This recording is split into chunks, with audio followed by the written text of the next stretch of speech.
بسم اللہ الرحمن الرحیم۔ السلام علیکم ورحمۃ اللہ وبرکاتہ۔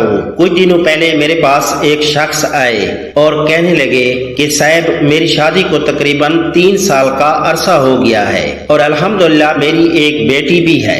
2 سال تو بڑے اچھے گزرے، لیکن اب ایسا لگتا ہے کہ ہماری میاں بیوی کی محبت کو آپس میں باندھ لیا گیا ہے۔ تو میں نے انہیں کہا کہ کھل کر بات کریں، تو انہوں نے بتایا کہ صاحب حقوق زوجیت ادا کرنے سے قاصر ہوں۔ 1 سال ہو گیا ہے، ٹھیک ٹھاک تھا، کوئی بیماری نہیں تھی، لیکن پتہ نہیں 1 سال سے ایسا کیا ہو گیا ہے کہ مجھے یہ مسئلہ ہے۔ تو آپ اس حوالے سے مجھے کوئی وظیفہ بتا دیں یا میرا حساب وغیرہ کریں تو مجھے پتہ چلے کہ مسئلہ کیا ہے۔ کہیں کسی نے تو کچھ نہیں کروایا۔ تو جب میں نے حساب کیا تو دیکھا کہ واقعی ان میاں بیوی کی محبت آپس میں باندھ دی گئی تھی۔ مردانہ قوت کے حوالے سے بھی ان پر عمل ہوا تھا۔ تو میں نے انہیں کہا کہ میں آپ کو ایک عمل دیتا ہوں جو آپ نے 21 دن تک کرنا ہے، جس سے انشاءاللہ جو آپ کی پہلے قوت تھی وہ بحال ہو جائے گی۔ تو وہ صاحب عمل کرنے کے بعد کچھ دن پہلے میرے پاس تشریف لائے اور بہت خوش تھے۔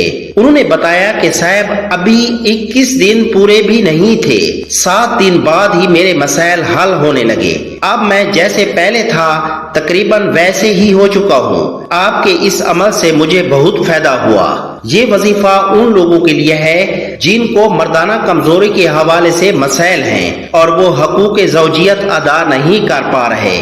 شادی سے پہلے یا شادی کے بعد دونوں صورتوں میں یہ عمل کر سکتے ہیں، اور جیسا کہ اوپر بھی بتایا گیا ہے کہ بعض اوقات آپ پر ایسے کوئی عمل کروا دیتا ہے جس کی وجہ سے میاں بیوی کی محبت کو آپس میں باندھ دیا جاتا ہے اور محبت نہیں رہتی آپس میں، تو اس صورت میں بھی یہ وظیفہ کریں۔ اس کے لیے 2 چیزیں ہیں، ایک اس میں اعظم ہے وظیفہ، پہلا عمل یا ذوالقوت المتین، یہ آپ نے روزانہ فجر کی نماز کے بعد 313 مرتبہ پڑھنا ہے اور اس کے اول و آخر طاق اعداد میں درود شریف پڑھنا ہے۔ یہ اس شخص نے خود پڑھنا ہے جسے یہ مسئلہ ہے۔ وظیفہ دوسرا عمل سورت مریم۔ دوسرا کام یہ ہے کہ آپ نے سورت مریم پڑھنی ہے اور دعا کرنی ہے۔